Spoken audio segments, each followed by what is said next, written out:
जय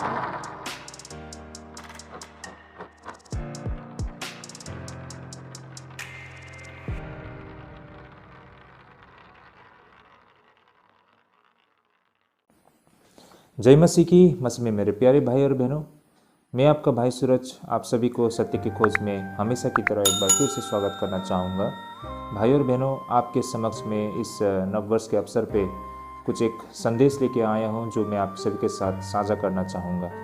भाई और बहनों, हम सभी विश्वासियों के लिए नववर्ष भी बहुत ही महत्वपूर्ण एक कार्यक्रम रहता है और ये नववर्ष हम सबके लिए एक ऐसा अवसर होता है जब हम परमेश्वर को उन सारी चीज़ों के लिए हम धन्यवाद देना चाहते हैं, उन सारी चीज़ों को याद करते हुए कि किस तरह प्रभु ने हमको साल भर अगुवाई की, हमारी हर एक ज़रूरत को पूरा किया, हमें मार्गदर्शन की और यहाँ तक लाभ पहुँचाया। और साथ ही भाई और बहनों, हमें चिंतन और मनन करने का भी एक समय है कि इस वर्ष हमने क्या कुछ किया है और हम आत्मिक जीवन में कितने आगे बढ़ पाए हैं, हमने अपने कर्तव्यों को किस तरह निभाया है और हम मसीह जीवन में हमने परमेश्वर के घर में कितना कुछ सेवाकाई की है, हमसे कहाँ पर भूल हो गई है, हमसे कहाँ पर चूक हो गई है। इन सारे विचारों पर सोचने के लिए और इस पर चिंतन करने का ये अवसर है। और अंततः आने वाले वर्ष में हम क्या कुछ करने जा रहे हैं, है ना, हमारी कौन सी योजना है, कैसी योजना है, इन सारी चीज़ों को परमेश्वर के हाथ में अर्पण करने का एक समय और एक अवसर है। वैसे इन सारी चीज़ों को हम हर दिन हर समय किसी भी वक्त कर सकते हैं, इसके लिए कोई विशेष दिन होने की आवश्यकता नहीं है। लेकिन भाई और बहनों, नव वर्ष ऐसा अवसर है जहाँ पर हम विश्व भर में एक साथ इकट्ठा होकर हम परमेश्वर की गुणगान करते हैं और ये एक रिवाज बन गया है कि हम एक साथ इकट्ठा होके समय बिताएं। तो इसी अवसर को, इसी समय को हम परमेश्वर की आराधना करने में और हम सबको परमेश्वर के सामने रखने के लिए या अपने आप को रिफ्लेक्ट करने का एक अवसर होता है और इसी अपॉर्चुनिटी को हम ले रहे हैं। अदरवाइज़ ये सारी चीज़ हम किसी भी समय किसी भी वक्त हम कर सकते हैं, इसके लिए कोई विशेष समय होने की आवश्यकता नहीं है। तो भाई और बहनों, इसलिए मैं आज इस नववर्ष के अवसर पे आपके समक्ष कुछ संदेश लेके आया हूँ जो हमें मदद करेंगे कि आने वाले समय में हमें किस ओर आगे बढ़नी है ना, किस विषय पर हमें चर्चा करनी है, किस विषय पर हमें सोचनी चाहिए। इन सारे विषय को मैं रखने के लिए कोशिश करता हूँ। तो भाई और बहनों, आज का जो विषय रहेगा मेरा वो इस प्रकार रहेगा, जीवन में बुराई और नकारात्मक चीज़ों को छोड़ आगे बढ़े और फिर परमेश्वर के लिए चमके और सच्चे परिवर्तन का आनंद लीजिए। ये विषय रहेगा हमारा भाई और बहनों। इस पर हम आपके समक्ष कुछ एक ऐसे बातें जो वचन के माध्यम से रखना चाहेंगे भाई और बहनों। और वचन रहेगा रोमियो का 13 अध्याय 11 से 14 पद और फिर मत्ती रचित सुसमाचार 5 अध्याय 16 पद, अंततः रोमी का 12 अध्याय 1 और 2 पद। तो भाई और बहनों, इन 3 जगह से हम वचन को पढ़ते हैं और इन वचन के माध्यम से हमारे लिए क्या संदेश हमें मिलती है इस नववर्ष के अवसर पे। तो भाई और बहनों, आइए हम सबसे पहले वचन को पढ़ लेते हैं और वचन के माध्यम से इन सारे तथ्यों को और इससे संबंधित कुछ ऐसे एक सच्चाई को हम समझने के लिए कोशिश करते हैं। तो आइए सबसे पहले हम वचन को पढ़ लेते हैं। और समय को पहचान कर ऐसा ही करो, इसलिए कि अब तुम्हारे लिए नींद से जाग उठने की घड़ी आ पहुंची है, क्योंकि जिस समय हमने विश्वास किया था उस समय के विचार से अब हमारा उद्धार निकट है। रात बहुत बीत गई है और दिन निकलने पर है, इसलिए हम अंधकार के कामों को तज कर ज्योति के हथियार बांध ले। जैसा दिन को सोहता है वैसा ही हम सीधी चाल चले, ना कि लीला क्रीड़ा और पियक्कड़पन, न व्यभिचार, न लुच्चापन में और न झगड़े और डहा में, वरन प्रभु यीशु मसीह को पहन लो और शरीर के अभिलाषाओं को पूरा करने का उपाय न करो। और एक जगह से हम पढ़ेंगे भाई और बहनों, वो रहेगा मत्ती रचित सुसमाचार 5 अध्याय 16 पद। उसी प्रकार तुम्हारा उजियाला मनुष्य के सामने चमके कि वे तुम्हारे भले कामों को देखकर तुम्हारे पिता की जो स्वर्ग में है बड़ाई करे। अंततः रोमियो से 12 अध्याय 1 और 2 पद। इसलिए हे भाइयों, मैं तुमसे परमेश्वर की दया स्मरण दिलाकर विनती करता हूँ कि अपने शरीर को जीवित और पवित्र और परमेश्वर का भावता हुआ बलिदान करके चढ़ाओ। यही तुम्हारी आत्मिक सेवा है। और इस संसार के सदस्य न बनो, परंतु तुम्हारी बुद्धि के नए हो जाने से तुम्हारा चाल चलन भी बदलता जाए, जिससे तुम परमेश्वर की भली और भावती और सिद्ध इच्छा अनुभव से मालूम करते रहो। ओके, आमेन। तो भाई और बहनों, यहाँ पर हमने 3 जगह से देखी है। सबसे पहले रोमी की 13 अध्याय 11 से 14 पद। भाई और बहनों, यहाँ पर हम जो बात अध्ययन करना चाह रहे हैं वो ये है कि उन बुराइयों को, उन नकारात्मक चीज़ों को हमें पीछे छोड़ना होगा, हमारे जीवन से उसे निकालना होगा, उन चीज़ों से हमें दूर रहना होगा। यहाँ पर पौलुस कहते हैं, और समय को पहचान कर ऐसे ही करो, इसलिए कि अब तुम्हारे लिए नींद से जाग उठने की घड़ी आ पहुंची है, क्योंकि जिस समय हमने विश्वास किया था उस समय के विचारों से अब हमारा उद्धार निकट है। भाई और बहनों, यहाँ पर पौलुस ने किसी एक संदर्भ पर ये बातें कही थी, लेकिन इन बातों को आज भी हम इसे आधार बना सकते हैं। और साथ ही ऐसा क्यों है, इस पर हम आगे चर्चा करेंगे। पौलुस बोलते हैं, रात बहुत बीत गई है और दिन निकलने पर है, इसलिए हम अंधकार के कामों को तज कर ज्योति के हथियार बांध ले। जैसा दिन को सोहता है वैसा ही हम सीधी चाल चले, ना कि लीला क्रीड़ा, पियक्कड़पन, न व्यभिचार, न लुच्चापन में और न झगड़े और डाह में, वरन प्रभु यीशु मसीह को पहन लो और शरीर की अभिलाषाओं को पूरा करने का उपाय न करो। भाई और बहनों, यहाँ पर हम देख पाते हैं उन कई सारे लोगों में से यहाँ पर प्रेरित पौलुस भी समय की कमी को लेकर परेशान दिखाई पड़ते हैं। ये इसलिए था कि पौलुस मसीह के दूसरे आगमन की आशा लगाए थे। जब ये बातें पौलुस कह रहे थे, उस वक्त पौलुस इस आस में था कि प्रभु यीशु मसीह का आगमन बहुत ही निकट है। भाई और बहनों, हम देख पाते हैं कि प्रारंभिक दिनों के कलीसिया प्रभु के आगमन की उपेक्षा किसी भी क्षण में होने की आस लगाए थे। यही कारण वे तैयार रहने पर जोर दिया करते थे। बेशक ये उपेक्षा समय के साथ हल्का पड़ता हुआ आज दिखाई पड़ता है। भाई और बहनों, जिस तरह से उस समय के लोग है ना बहुत ही उत्सुकता के साथ प्रभु यीशु मसीह के आगमन को लेकर वे लोग बिल्कुल तैयार हमें दिखाई पड़ती थी, और एक दूसरे को वे लोग उत्साह दिया करते थे, एक दूसरे को आगाह किया करते थे। लेकिन समय के साथ ये सारे बातें हमें धूमिल होती हुए दिखाई पड़ती है, क्योंकि बहुत लंबा समय मतलब हमको गैप होते हुए दिखाई पड़ती है। करीबन आज 2000 साल ये बातें हमको होते हुए दिखाई पड़ती है ना। तो ये काफ़ी लंबा गैप है भाई और बहनों। तो इस लंबे प्रक्रिया में आज विश्वासियों में मतलब जो अलर्टनेस ना, जो तैयारी था, उसमें हमें काफ़ी हद तक कमी दिखाई पड़ती है। समय समय पर ऐसे ऐसे लोग आते हैं, लोगों को उत्साह करते हैं, उन्हें जागरूक रहने के लिए तैयार करते हैं, और फिर लोगों में जागृति आती है, फिर समय के साथ ये धूमिल पड़ जाता है। एक नज़र से हमें ये सारे चीज़ स्वाभाविक लगे, लेकिन भाई और बहनों, क्या ये सही है? इस पर आज हमें चर्चा करने की आवश्यकता है। बेशक ये उपेक्षा समय के साथ हल्का पड़ता हुआ दिखाई पड़ता है, लेकिन फिर भी तथ्य ये है कि कोई भी व्यक्ति नहीं जानता है कि परमेश्वर का दूसरा आगमन कब होगी। अब समय बिल्कुल करीब आते हुए हमको दिखाई पड़ती है। समय अब बहुत कम रह गया है। हमें भी बिल्कुल तैयार रहने की आज आवश्यकता है। भाई और बहनों, जिस तरह प्रभु यीशु मसीह ने कहा था, जो संकेत हमें दिए थे, वो सारे चीज़ आज हमें पूरा होते हुए दिखाई पड़ते हैं। आज संसार में हम देखेंगे तो हर जगह अराजकता फैला हुआ है प्रभु, और जाति जाति में है ना एक दूसरे के प्रति हिंसा, एक देश देश के बीच में युद्ध होते हुए हमको दिखाई पड़ती है, नेचुरल डिजास्टर्स होते हुए हमको दिखाई पड़ती है ना।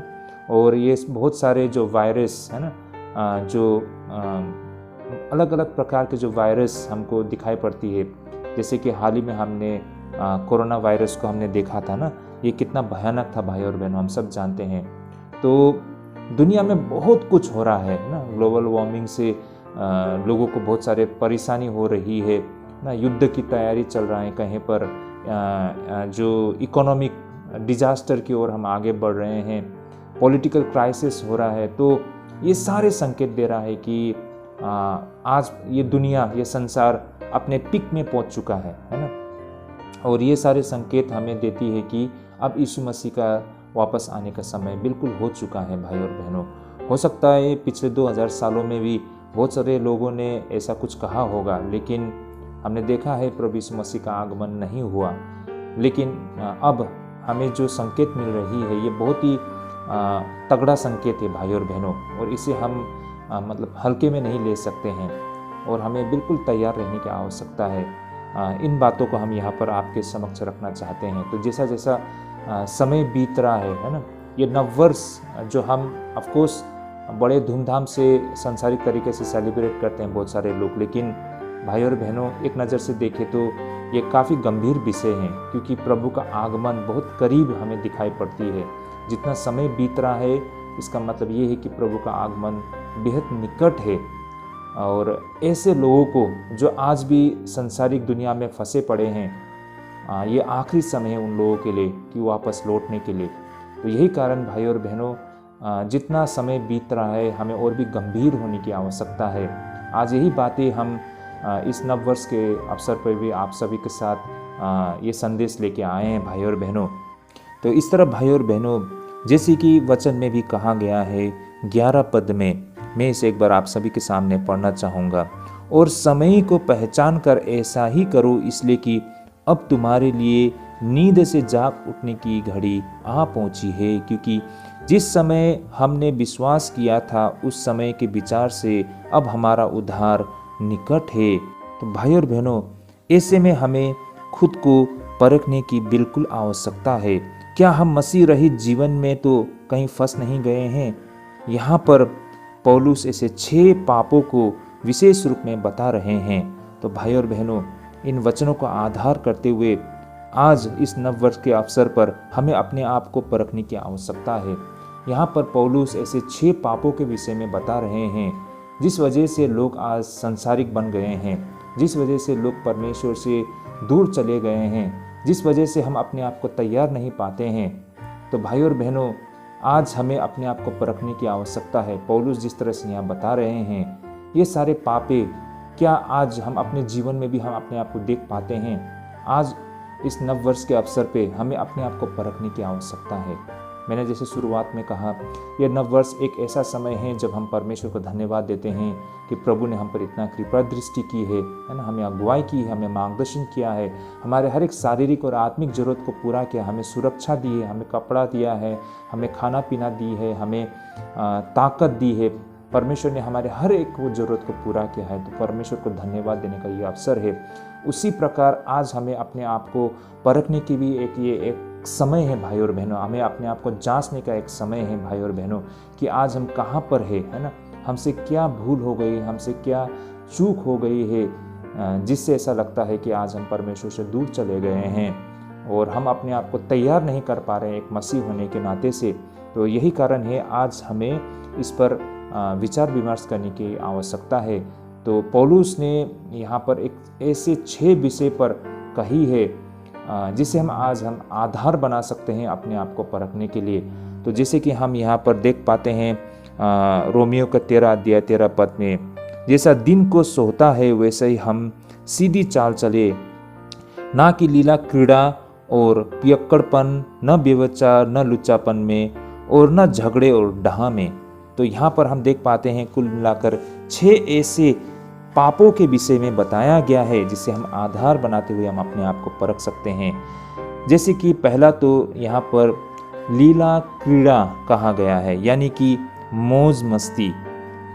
ये मौज मस्ती आखिर में क्या होता है, किसे कहते हैं मौज मस्ती करना? जैसे कि सड़कों में शोर मचाना, मस्ती करना, है ना, जोर जोर से चिल्लाना। इन सारी चीज़ों को हम आजकल नौजवानों के बीच में हमें खास कर होते हुए दिखाई पड़ती है ना। लोग आज हर जगह मौज मस्ती चाहते हैं, वो वहीं जाना चाहते हैं जहाँ मौज मस्ती हो। भाई और बहनों, ये मौज मस्ती हमारे दिमाग को गुल कर देती है ना। हम सब कुछ भूल जाते हैं और हम एक ऐसे नशे में फंस जाते हैं जहाँ से हमारा पतन होना शुरू हो जाता है भाई और बहनों। और ये मौज मस्ती आज हम कलीसियाई जीवन में भी हम चाहते हैं। मैंने देखा है कि बहुत सारे लोग कलीसिया में आज वचन की कमी हमें दिखाई पड़ रही है। लोग वचन का अध्ययन नहीं कर रहे हैं, अपने आप को एंटरटेनमेंट करना चाहते हैं। ऐसे बहुत सारे कलीसिया है, मैंने बहुत सारे कलीसिया को देखा है ना। वो बोलते हैं कि आज चर्च में आकर अच्छा नहीं लग रहा है, मज़ा नहीं आ रहा है ना। तो इसका मतलब क्या है कि वो वचन का आनंद नहीं ले पा रहा है, वो आनंद किसी और चीज़ में ढूंढ रहा है। और वो क्या है? वो मौज मस्ती करना चाहता है चर्च में। यही कारण है भाई और बहनों, लोगों को लगता है कि अगर हम चर्च में थोड़ा एंटरटेनमेंट करेंगे, मौज मस्ती करेंगे, तो शायद हमारा कलीसिया दोबारा से मतलब आत्मिक बनेगी। सोचिए कितनी गलत सोच है भाई और बहनों। और इसी सोच को लेकर आजकल चर्च में एंटरटेनमेंट प्रोग्राम रखा जाता है ना। हमें देख पाते हैं कि बहुत सारे लोग फैशन शो ऑर्गेनाइज करते हैं चर्च में। मेरा कहने का मतलब एग्जैक्टली चर्च के अंदर नहीं, लेकिन चर्च कंपाउंड में है ना। तो चर्च कंपाउंड कहे या फिर चर्च कहीं भी एक विश्वासी को क्या ये शोभा देता है कि वो सांसारिक चीज़ों को करे, मनोरंजन के नाम पर, एंटरटेनमेंट के नाम पे वो थोड़ा एंजॉय करना चाहते हैं, वो मस्ती करना चाहते हैं। तो इस तरह का प्रोग्राम चर्च कंपाउंड में ऑर्गेनाइज किया जाता है और कलीसिया के सदस्य पीछे बैठ के ताली बजाते, हंसते गाते, सीटी बजाते हुए हमको दिखाई पड़ते हैं, बिल्कुल संसारिक कार्यक्रम की तरह। तो भाई और बहनों, ये कितने तक शोभा देता है इन सारी चीज़ों को। तो आज दुनिया में नहीं बल्कि हमको ये सारी चीज़ हमारे चर्च में भी दिखाई पड़ती है। भाई और बहनों, आप सभी को इसका विरोध करना चाहिए, लोगों को ये बातें समझाना चाहिए कि ये क्यों आत्मिक की चीज़ नहीं है, ये तो बिल्कुल सरासर ये संसारिक चीज़ें हैं भाई और बहनों, है ना। तो मौज मस्ती सोचते हैं कि मौज मस्ती करके उन्हें आनंद मिलेगी, लेकिन अगर इस तरह से आपको आनंद लेना है तो आप संसार की चीज़ों में ही रहना सही रहेगा आपके लिए। हम तो यहाँ पर परमेश्वर के वचन के द्वारा, उस सत्य के द्वारा अपने जीवन में आनंद लेना चाहते हैं, ना कि इन संसारिक चीज़ों के माध्यम से। तो भाई और बहनों, ये चीज़ें यहाँ पर पौलुस कहते हैं। अब वो दूसरी बात जो पौलुस कहते हैं, यानी कि पियक्कड़पन, है ना। तो यहाँ पर पियक्कड़पन का मतलब यानी कि मदिरापन का सेवन करना है। इसे बेहद शर्मनाक मानी जाती है। और आज के समय में जैसे कि हम देख पाते हैं, गुटखा, खैनी, सिगरेट, तंबाकू, ये सब सारे चीज़ें बिल्कुल साधारण बन चुकी है। भाई और बहनों, बचपन में जिस चर्च से मैं ताल्लुक़ रखता था, वहाँ पर इन सारी चीज़ों को हमें बचपन से सिखाया गया था कि ये सारी चीज़ संसारिक चीज़ें हैं, है ना। ये भी एक अभिलाषा है जो हमारे शरीर को हानि पहुँचाती है और ये सब चीज़ बुरा चीज़ है ना। तो यही कारण हम इसे बुरा सोचते थे। लेकिन जैसे ही मैं नॉर्थ ईस्ट इंडिया में आया और यहाँ के कलीसिया के साथ मैं घुल मिल गया, तो यहाँ पर मुझे जो दिखाई पड़ती है कि यहाँ के आमतौर पर जो कलीसिया होते हैं, यहाँ के सदस्य सिगरेट खाना, गुटखा खाना, तंबाकू खाना इसे बहुत हल्के से लेते हैं, है ना। वो मानते हैं नैतिक तौर पर ये बुरा है, लेकिन फिर भी उसे वे सेवन करते हैं। तो इसे वे पाप नहीं समझते हैं भाई और बहनों। लेकिन भाई और बहनों, ये जो हमारा देह है ना, ये परमेश्वर का मंदिर है, कहा गया है ना। तो इसे हमें डिस्ट्रॉय करने का अधिकार किसने दिया है? हम सब जानते हैं ये सब चीज़ हमारे शरीर के लिए कोई फ़ायदा नहीं बल्कि हमें हानि पहुंचाती है ना। गुटखा खा के, सिगरेट खा के, तंबाकू खा के लोगों को भयानक भयानक बीमार हो जाती है, विशेष करके कैंसर। आज हमारे इंडिया में विशेष करके सबसे ज़्यादा कैंसर पीड़ित हमारे ईसाई बहुल एरिया में हमको दिखाई पड़ता है, विशेष करके ईसाइयों के बीच में, क्रिश्चियन के बीच में। जहाँ पर ईसाइयों को एक उदाहरण बनना चाहिए था, लोगों को भले और बुरे के विषय में बताना चाहिए था, वही एक नकारात्मक चीज़ का उदाहरण बन के रह गया है। यहाँ पर ईसाई लोग विशेष करके इन सारी चीज़ों का सेवन करते हैं और इन्हें सेवन करने की वजह से वो इस तरह से बीमार पड़ जाते हैं, और विशेष करके कैंसर जैसे बीमार, और कैंसर जैसे बीमार के वजह से ऐसे बहुत सारे अच्छे अच्छे विश्वासी उनको अपनी जान गंवानी पड़ी है भाई और बहनों। इवन पास्टर्स लोग, बहुत सारे पास्टर्स लोग सिगरेट खाने की वजह से उसे थ्रोट कैंसर हो जाती है ना, लंग्स कैंसर हो जाती है। अलग अलग प्रकार के कैंसर बीमार हो जाती है। तो उन्होंने अपने शरीर को हानि पहुंचाया है, तो किसने उन्हें ये अधिकार दिए भाई और बहनों? तो वे इस सांसारिक चीज़ों का वो अभिलाषा में पड़ गए हैं, है ना। तो जब वो एक ऐसे चीज़ जो एक साधारण चीज़ उसे भी वो छोड़ नहीं सकते हैं, तो उनके अंदर जो गंभीर पापे हैं ना, उनके अंदर जो गंभीर गंभीर पाप होते हैं उसे वे कैसे छोड़ पाएंगे? एक तंबाकू, एक खैनी, है ना, एक गुटखा, ऐसे साधारण चीज़ को भी वो छोड़ नहीं पाते हैं, जो कि हाल ही में आपने लेना शुरू किया है। तो भाई और बहनों, पैदाइशी आपके अंदर जो पाप का जड़ है उसे कैसे उखाड़ फेंकेंगे आप?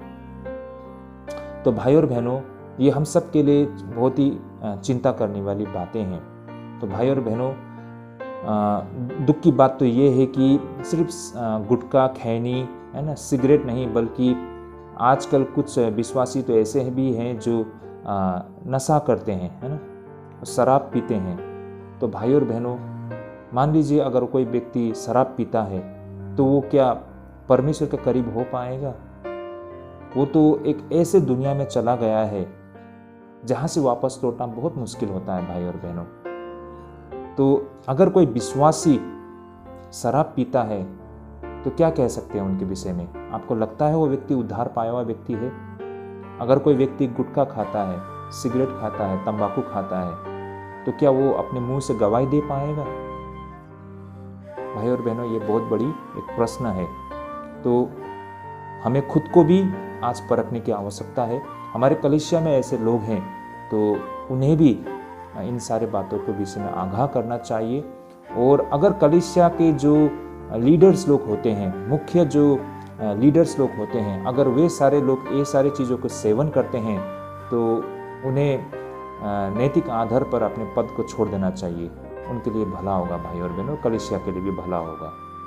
और उसी प्रकार भाई और बहनों, अब वो तीसरी ऐसी बातें जो पौलुस यहाँ पर कह रहे हैं वो है व्यभिचार, जो कि अनैतिकता का काम करना है।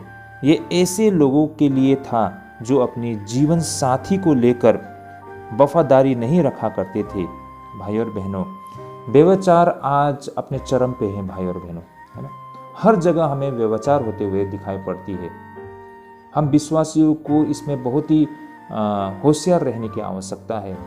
एक महिला और एक पुरुष को जब हम विश्वासी जीवन में होते हैं तो हमें इन सारी चीज़ों का ख्याल रखने की आवश्यकता पड़ती है। शैतान किसी भी वक्त हमें आकर्षित करने के लिए, पाप की ओर आकर्षित करने के लिए वो हमेशा तैयार रहता है। तो भाई और बहनों, ये सबसे एक आसान साधन है कि किसी भी एक विश्वासी जन को उसे मतलब इन बुरे पापों में फंसाने के लिए। तो भाई और बहनों, हम किस तरह के कपड़े पहनते हैं, किस तरह से हम व्यवहार करते हैं, हमारी बातें करने के तरीके, हम एक दूसरे के साथ कैसे पेश आते हैं, इन सारी चीज़ों में हमें बहुत ही गंभीर होने की आवश्यकता है। महिला हो या पुरुष हो, वो किस तरह के कपड़े लगाते हैं, क्या हमारे कपड़े किसी को आकर्षित करते हैं? हमारे जो कपड़े लगाए हैं उसके हमारे जो नियत क्या है, इसके पीछे इंटेंशन क्या है, क्या किसी को आकर्षित करना है? तो इन सारी चीज़ों को हमें ख्याल रखना पड़ता है भाई और बहनों। हमारे बच्चे किस तरह के कपड़े पहनते हैं, है ना, तो इन सारी चीज़ों को हमें बढ़ावा नहीं देना चाहिए। एक महिला और पुरुष के बीच में हमें कितनी दूरियां रखना चाहिए, इन सारी चीज़ों को हमें ख्याल रखना चाहिए, है ना। बेशक हमारे मन में कुछ भी ना हो, लेकिन ऐसा माहौल बन जाए जहाँ पर ये पूरी संभावना है कि हम वहाँ पर फिसल जाएं। तो भाई और बहनों, ऐसा माहौल कम से कम हमारे कलीसिया में तो ना हो, है ना। इससे हमें बहुत ही गंभीरता से लेना चाहिए। हम खुद के जीवन में हम कैसे कपड़े पहनते हैं, हमारे घर के लोग कैसे कपड़े पहनते हैं, हमारे कलीसिया के जो नौजवान लोग किस तरह के कपड़े पहनते हैं, जिससे मतलब ऐसा माहौल ना बने कि मतलब हम एक दूसरे के प्रति एक नकारात्मक तरीके से मतलब नज़र डालें एक दूसरे पर ना, जिससे व्यभिचार की मतलब पूरी संभावना है भाई और बहनों। उसी प्रकार यहाँ पर पौलुस कहते हैं कि लुच्चापन कहने का मतलब बेशर्मी। ग्रीक भाषा में असेल गेला कहा गया है, जो कि बेहद घिनौनी शब्दों में से एक थी भाई और बहनों। यह केवल अनैतिकता का वर्णन सिर्फ नहीं करता, बल्कि यह उस व्यक्ति का भी वर्णन करता है जो शर्म करना ही भूल चुका है। अधिकांश लोग अपने बुरे कामों को छिपाने की कोशिश किया करते हैं, लेकिन जिस व्यक्ति में बेशर्मी हो, उसने नैतिकता को बहुत पहले ही छोड़ चुका है। भाई और बहनों, उसे परवाह नहीं है कि कौन उसे देख रहा है या फिर कौन उसके विषय में क्या सोच रहा है।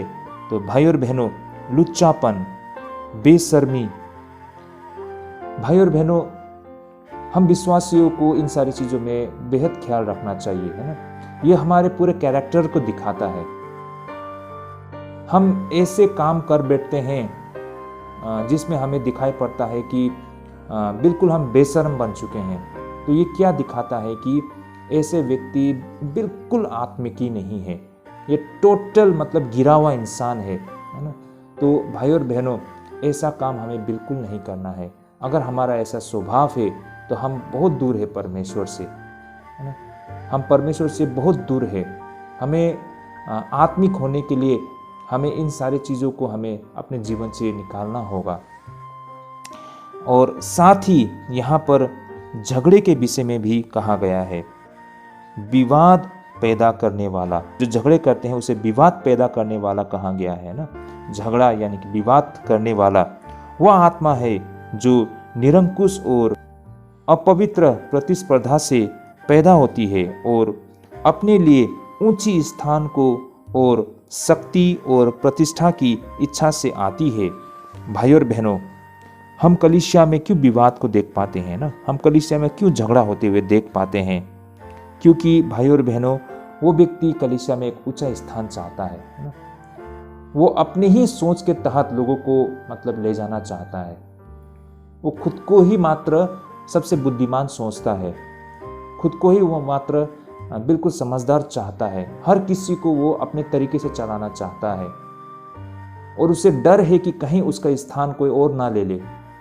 तो ऐसे व्यक्ति लोग कलीसिया में विवाद पैदा करता है, वो झगड़ता है। ऐसे लोग ये सिर्फ कलीसिया में नहीं, वे कहीं पर भी वो विवाद करते हैं, झगड़ा करते हैं। इसका मूल कारण यही है भाई और बहनों, क्योंकि वो डरता है कि उसका वो स्थान कहीं और दूसरे ना ले ले, है ना। वो अपने स्थान को सुरक्षित रखना चाहता है और हर किसी को अपने तरीके से चलाना चाहता है, अपने आप को सही साबित करना चाहता है। यही कारण है ऐसे लोग हर समय विवादों में पड़ते हैं, है ना, वो झगड़ते हैं। तो भाई और बहन, ऐसा स्वभाव होना कतई भी मतलब स्वीकार्य नहीं है विश्वासी जीवन में। तो इस तरह की स्वभाव से हमें दूर रहने की आवश्यकता है। आखिर में यहाँ पर कहा गया है डाहा यानी कि ईर्ष्या के विषय पर भी कही गई है। ये उस व्यक्ति को दिखाती है जो कुछ उसके पास है उसमें वो संतुष्ट नहीं है। किसी और को दिए गए आशीष पर वो ईर्ष्या क्या करता है। तो भाई और बहनों, यहाँ पर डाहा और निंदा के विषय में कहा गया है ना, यानी कि डाहा करना, ईर्ष्या करना। वो ईर्ष्या करता है, वो खुद में सेटिस्फाई नहीं है, है ना। वो दूसरे किसी को परमेश्वर जब आशीष करती है या किसी व्यक्ति को परिपूर्ण देखते हैं तो वो ईर्ष्या करते हैं। तो ईर्ष्या करने का मतलब, डाहा करने का मतलब वो खुद में संतुष्ट नहीं है।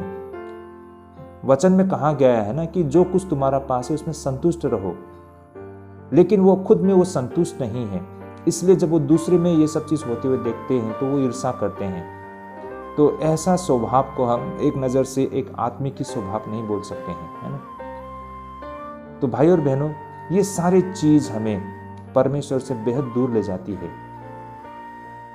हमें आज परखने की आवश्यकता है ना। इस नव वर्ष के अवसर पे हमें आज अपने आप को जांचने की, परखने की आवश्यकता है कि हम कहाँ हैं। क्या हम इन सारे पापों के द्वारा ग्रसित है? भाई और बहनों, अगर हमें ये सारे पाप हमें दिखाई पड़ती है तो इसका मतलब ये है कि हम तैयार नहीं हैं, प्रभु के आगमन के लिए हम तैयार नहीं हैं। तो भाई और बहनों, यहाँ पर जिन बातों पर पौलुस आगाह कर रहे हैं कि हमें परमेश्वर के प्रति जागृत रहने में वो कौन सी ऐसी चीज़ें हैं जो हमें रोके रखती है, उसे आज हमें भी इस नया साल के अवसर पर अपने आप को परखने की आवश्यकता है। इस नववर्ष के कार्यक्रम को हमें अपने आप को परखने का एक अवसर बनाने चाहिए कि हम कहाँ पर है ना। हम अपने आप को जांच सकते हैं, हमें अपने आप को परखना है कि हम कहाँ पर है। अगर हम इन सारी चीज़ों में नहीं फंसे हैं तो हमें प्रभु को धन्यवाद देनी चाहिए, है ना, क्योंकि प्रभु ने हमें अगुवाई की, हमें वो समझ दी, हम उस समझ में दृढ़ रह पाए, है ना। तो इसके लिए हमें प्रभु को धन्यवाद देने की आवश्यकता है। लेकिन अगर हम इन चीज़ों में अपने आप को फंसे पाते हैं, है ना, तो हमें इस पर आत्मचिंतन करने की आवश्यकता है ना, हम पर इस पर विचार करने की आवश्यकता है और आगे का समय प्रभु के आगे हमें सौंपना चाहिए। तो भाई और बहनों, यहाँ से ये सारे बातें हमें समझ में आती है। अब हमें उन हर एक बुराइयों को, है ना, जो यहाँ पर पौलुस बता रहे हैं, ऐसे हर एक बुराइयों को पीछे छोड़कर सकारात्मक और अच्छी कामों पर हमें ध्यान लगानी चाहिए, है ना। ये नव वर्ष मैं चाहता हूँ कि भाई और बहनों, हम में से हर कोई, हमें जो वो नकारात्मक चीज़ें हैं, जो बुराइयां हैं, जो ऐसे पाप है, इसे हम पीछे छोड़कर हमें सकारात्मक चीज़ों पर हमें ध्यान लगाने की आवश्यकता है। लेकिन यहाँ पर हमें कुछ बातों को ध्यान रखना चाहिए, है ना। आइए इसे हम वचन के माध्यम से समझने के लिए कोशिश करें। पहले पढ़ते हैं वचन को, मत्ती रचित सुसमाचार 5 अध्याय 16 पद। उसी प्रकार तुम्हारा उजियाला मनुष्य के सामने चमके कि वे तुम्हारे भले कामों को देखकर तुम्हारे पिता की जो स्वर्ग में है बड़ाई करे। आमीन। तो भाई और बहनों, यहाँ पर इन वचन में हम देख पाते हैं क्या कहते हैं प्रभु यीशु मसीह कि तुम्हारा उजियाला मनुष्य के सामने चमके कि वे तुम्हारे भले कामों को देखकर तुम्हारे पिता की जो स्वर्ग में बड़ाई करे। भाई और बहनों, हमें उन सारी बुराइयों को जो पौलुस बता रहे हैं ना, ऐसे पापों को हमें पीछे छोड़ते हुए हमें दूसरों के लिए उजाला बनना है, हम दूसरों के लिए हमें ज्योति बनना है। वे हमारे भले कामों को देखकर हमारे पिता परमेश्वर की स्वर्ग में उन्हें बड़ाई करे, है ना, ताकि वे हमारे भले कामों को देखकर स्वर्ग में पिता परमेश्वर की बड़ाई करे। लेकिन भाई और बहनों, इस दौरान हमें कुछ बातों को ख्याल रखने की आवश्यकता है।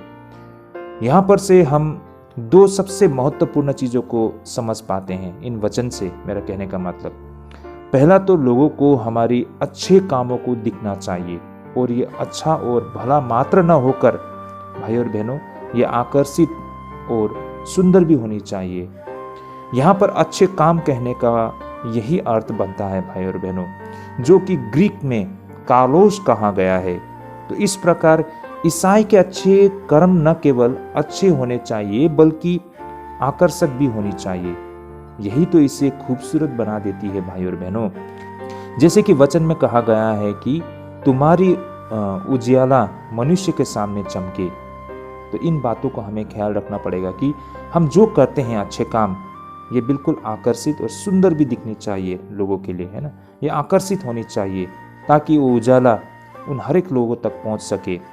लेकिन यहाँ पर हमें ये भी ध्यान देनी चाहिए कि हमारे अच्छे कार्य हमारी ओर आकर्षित करना नहीं बल्कि परमेश्वर की ओर होनी चाहिए। भाई और बहनों, इस प्रक्रिया में जो भी व्यक्ति अपनी ओर ध्यान खींचती है परमेश्वर के नाम पर, वास्तव में वो ईसाइयत की अच्छाई नहीं है। भाई और बहनों, परमेश्वर के जन कभी भी यह नहीं सोचता है कि उसने क्या कुछ किया है, बल्कि वह यह सोचता है कि परमेश्वर ने उसे क्या कुछ करने में सक्षम बनाया है। एक सच्चा ईसाई कभी भी लोगों की आंखें अपनी ओर देखने के लिए आकर्षित नहीं करती है, बल्कि हमेशा वे लोगों को परमेश्वर की ओर निर्देशित किया करता है। भाई और बहनों, इन बातों को हमें समझना पड़ेगा। बेशक हम उन बुरे चीज़ों को छोड़कर हम सकारात्मक होना चाहते हैं, हम पॉजिटिव होना चाहते हैं, है ना, हम उन अच्छे कामों को करना चाहते हैं।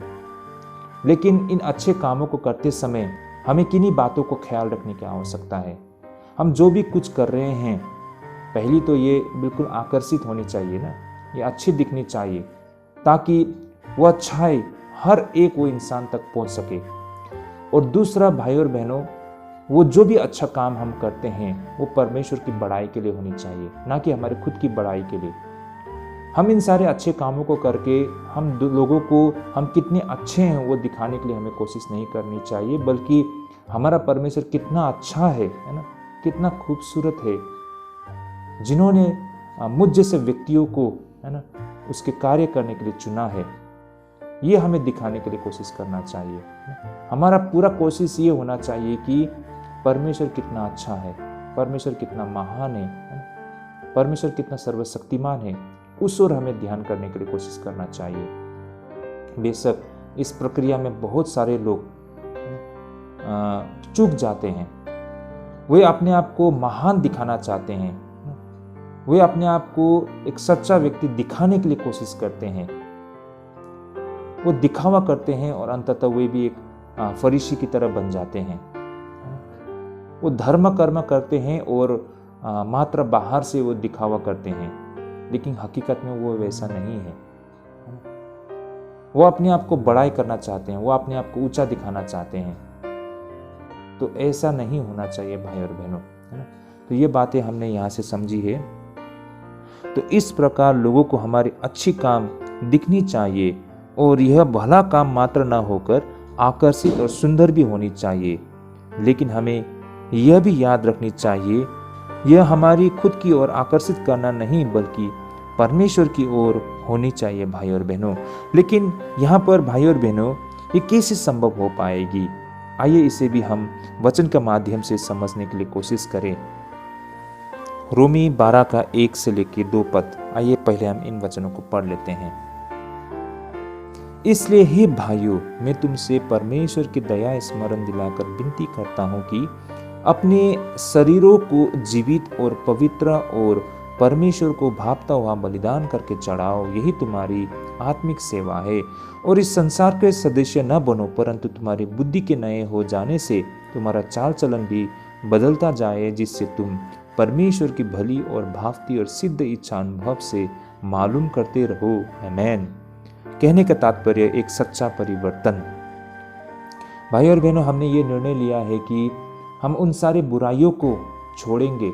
हमने निश्चय किया है कि हम अब से बिल्कुल परमेश्वर के मार्ग में चलेंगे, परमेश्वर की आज्ञाओं को पालन करेंगे और धार्मिक और पवित्र चीज़ों पर हम ध्यान लगाएंगे। वे सारे बुरे काम, बुरे सोच, बुरे विचारधारा, उन पापों से अपने मन को फेरेंगे, है ना, और हम शुद्ध और पवित्र जीवन की ओर हम ध्यान लगाएंगे। ये हमने निर्णय किया है और इस पर हमने अमल भी करना शुरू कर दिया है। लेकिन भाई और बहनों, जो भी हम अच्छा काम करते हैं वो अच्छा काम, जैसे कि हमने देखा है ना, वो परमेश्वर की बड़ाई के लिए हो, परमेश्वर की महिमा के लिए हो, ना कि हम अपने आप को दिखावा करें, ना अपने आप को अच्छा दिखाने के लिए कोशिश करें। हमारी नहीं बल्कि परमेश्वर की बड़ाई हो। और ये कैसे संभव हो पाती है? एक सच्चा परिवर्तन के माध्यम से भाई और बहनों, जो कि हमने अभी रोमी 12 का 1 और 2 पद में हमने जैसा देखा है। यहाँ पर ना क्या कहते हैं यहाँ पर पौलुस की, तुमसे परमेश्वर की दया स्मरण दिलाकर विनती करता हूँ कि अपने शरीर को जीवित और पवित्र और परमेश्वर को भावता हुआ बलिदान करके चढ़ाओ, यही तुम्हारी आत्मिक सेवा है। ऐसा कहा गया है भाई और बहनों। तो भाई और बहनों, एक बार फिर से यहाँ पर प्रेरित पौलुस बेहद व्यवहारिक सलाह देते हुए हमको दिखाई पड़ती है। वो कहते हैं कि अपने शरीर को परमेश्वर के सामने पेश करें। हम ईसाइयों का मानना है कि हमारी आत्मा जितनी परमेश्वर का है उतना ही हमारा शरीर भी परमेश्वर का है, और वह जितना अपने मन और आत्मा के साथ परमेश्वर की सेवा क्या करता है उतना ही वो अपने शरीर से भी प्रभु की सेवा क्या करता है। भाई और बहनों, हम सब जानते हैं कि शरीर पवित्र आत्मा का मंदिर है और वह देह एक साधन है जिसके माध्यम से पवित्र आत्मा काम किया करता है। जैसे कि स्वयं परमेश्वर ने देह धारण के माध्यम से अपना कार्य किया था, पवित्र आत्मा ने देह को धारण कर लिया था। भाई और बहनों, ये हकीकत, ये सच्चाई हम सब जानते हैं। यहाँ पर एक गिरजाघर को उदाहरण के तौर पर हम ले सकते हैं। इसे परमेश्वर की आराधना करने के लिए तैयार किया गया है। लेकिन भाई और बहनों, ये जो हमारे चर्च है, ये जो हमारे गिरजाघर है, इस चर्च को किसी आर्किटेक्ट ने अपने दिमाग के डिज़ाइन के द्वारा इसे तैयार किया गया है। फिर इसे हकीकत में लाने के लिए किसी कारीगर या फिर मजदूर के हाथों से इसे बनाया गया है। तभी जाके ये स्थान परमेश्वर की आराधना करने के लिए तैयार हो पाती है। यह गिरजाघर मन, शरीर और मनुष्य के आत्मा का एक नतीजा है भाई और बहनों। तो इस प्रकार एक पद में जो कहा गया है कि आत्मिक सेवा यानी कि प्रभु की आराधना जो हम अपने प्रतिदिन के जीवन में या फिर हमारे व्यवसाय में या फिर हमारी कार्य स्थान में हो, उसे हमें अभ्यास में लाना चाहिए। कहने का तात्पर्य किसी भी स्थिति में परमेश्वर के प्रति हमें वफादार रहनी चाहिए और अपने जीवन को प्रभु की सेवा में समर्पित करनी चाहिए। यहाँ पर पौलुस अति महत्वपूर्ण बात कहते हैं कि परमेश्वर की सच्ची उपासना अपने देह को परमेश्वर पर अर्पित करना है। भाई और बहनों, वास्तविक सेवा और आराधना पूजा पाठ करना नहीं है, चाहे वो कितना भी महान क्यों ना हो, है ना, या फिर कितना भी शानदार क्यों ना हो। वास्तविक सेवा और आराधना उसके प्रतिदिन के जीवन में क्या करता है वही सेवा है, ना कि चर्च में किया जाने वाली सेवा। हम कहते हैं कि मैं चर्च में जा रहा हूँ, है ना, हम कहते हैं ना कि हम चर्च जा रहे हैं परमेश्वर की आराधना करने के लिए। हम रविवार के दिन में चर्च जाते हैं विशेष करके, है ना, परमेश्वर की आराधना करने के लिए। लेकिन उस व्यक्ति को यह भी कहने में सक्षम होना चाहिए कि मैं अपने कारखाने में जा रहा हूँ, या फिर मैं अपनी दुकान में जा रहा हूँ, या फिर अपनी कार्यालय में जा रहा हूँ, या फिर मैं अपने स्कूल में जा रहा हूँ, या फिर मैं अपने गैरेज में जा रहा हूँ, या फिर अपने खेतों में मैं जा रहा हूँ, या फिर मैं अपने दफ्तर में जा रहा हूँ, आराधना करने जा रहा हूँ। कहने का तात्पर्य हम सिर्फ रविवार के ईसाई ना बने, है ना। जैसे कि रविवार के ईसाई कहते हैं ना, वो सिर्फ जिस दिन कलीसिया में जाते हैं, जिस दिन वो चर्च में जाते हैं, उस समय ही वो एक अच्छा इंसान बनते हैं, है ना, एक अच्छा ईसाई बनते हैं। लेकिन जब वो कलीसिया से बाहर आते हैं या फिर अन्य दिनों में, वो बिल्कुल एक संसारिक व्यक्ति की तरह रहते हैं। तो भाई और बहनों, ऐसे व्यक्ति को हम कैसे सही मायने में एक परिवर्तित व्यक्ति कह सकते हैं, है ना। तो यहाँ पर पौलुस एक मौलिक परिवर्तन की मांग करते हैं। याद रखें, हमें दुनिया के अनुरूप नहीं होनी चाहिए। कुछ लोग कहेंगे कि वो व्यक्ति बस ऐसा ही है, लेकिन हकीकत ये है कि वो परिवर्तन होने के लिए बिल्कुल भी तैयार नहीं है। ये हम अपने चर्च में भी हम देख पाते हैं, है ना। कुछ लोग होते हैं बहुत ही घमंडी होते हैं, लोगों के साथ बात करने का उनका रवैया बहुत ही बुरा होते हैं। कुछ लोग लोगों को अपने काबू में रखना चाहते हैं, है ना, इस तरह से बातें करते हैं कि मतलब वो लोगों को जैसे धमका रहा हो, है ना। कुछ लोग ऐसे होते हैं बहुत चापलूसी करते हैं। कुछ लोगों का रवैया बिल्कुल संसारिक दिखाई पड़ता है, वो बिल्कुल शोभा नहीं देता है हम विश्वासियों के बीच में इस तरह की रवैया, इस तरह की व्यवहार। और जब हम कहते हैं कि ये सही नहीं है, ऐसा सही नहीं है, तो वो कहता है कि वो व्यक्ति ऐसा ही है।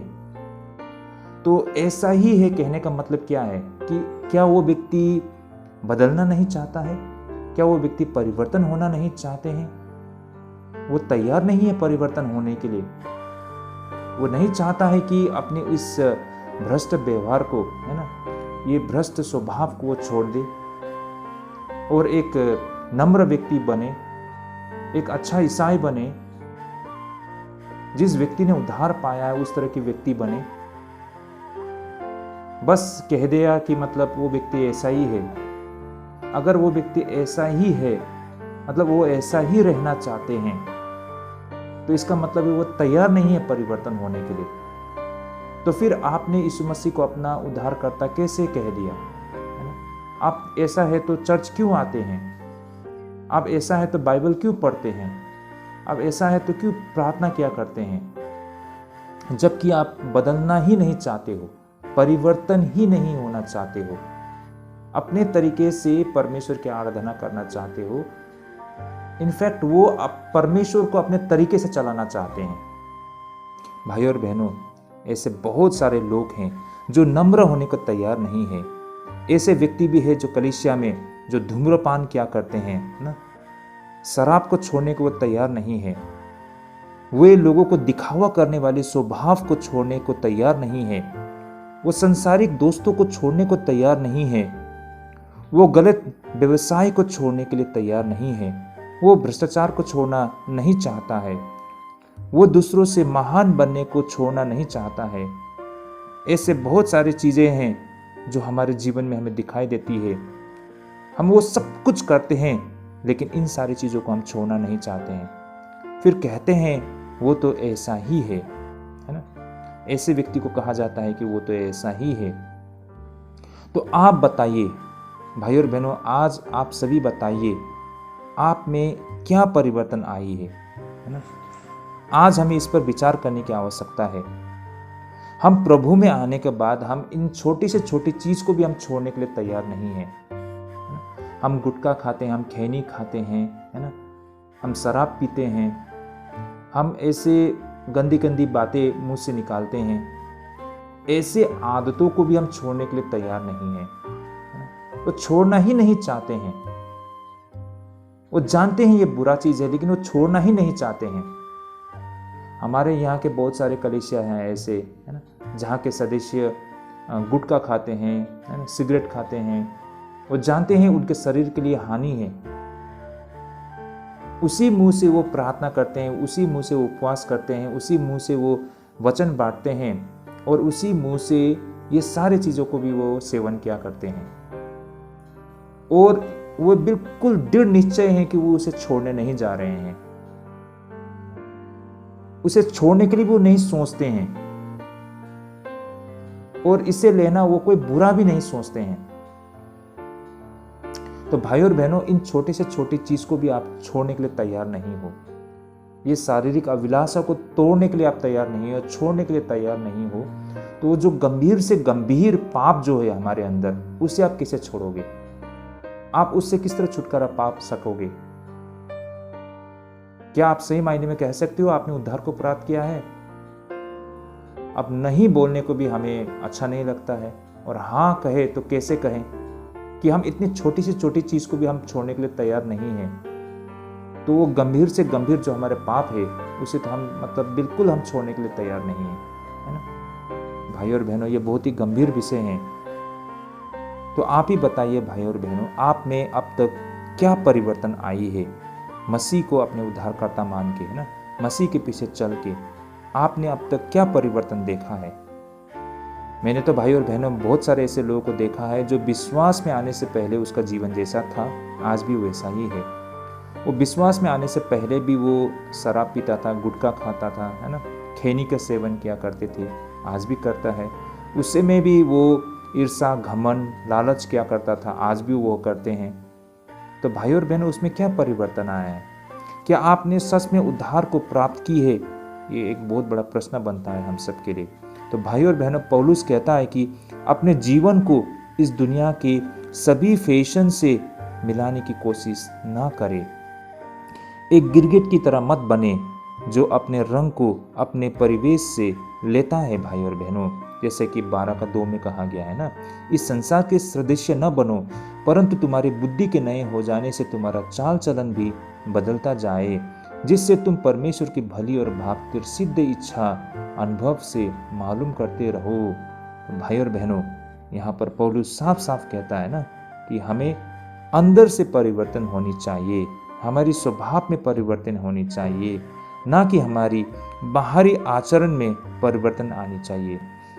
भाई और बहनों, यहाँ पर जिस परिवर्तन के विषय में हम चर्चा कर रहे हैं, वास्तव में वह आत्म केंद्रित नहीं, कहने का मतलब सेल्फ सेंटर नहीं, बल्कि मसीह केंद्रित यानी कि क्राइस्ट सेंटर हमारा जीवन होनी चाहिए। भाई और बहनों, तो आज हमें सही मायने में परिवर्तित जीवन के मायने को हमें समझना होगा।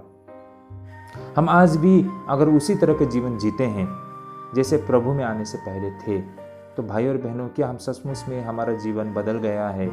हमारा जीवन परिवर्तन हो गया है? सही मायने में हमने उद्धार को पाया है? हम के पाएंगे? ये बहुत बड़ा एक प्रश्न बनता है भाई और बहनों। तो सही मायने में हमारे पुराने जो मनुष्य तत्व है उसे छोड़ के हमें एक नए मनुष्य तत्व को धारण करना चाहिए। हम मसीह में एक नए इंसान बनने का मतलब उन हर एक बुराइयों को छोड़ना चाहिए। ये था भाई और बहनों हमारा आज का विषय, जो इस नए वर्ष के अवसर पर मैं आप सभी के सामने रखना चाहता हूँ। भाई और बहनों, आज हमें मनन करने की आवश्यकता है कि हम तैयार है कि नहीं है। आज दुनिया का जो हालत है ये संकेत देता है कि प्रभु का आगमन बहुत निकट है। हमें हमेशा तैयार जागृत रहने की आवश्यकता है।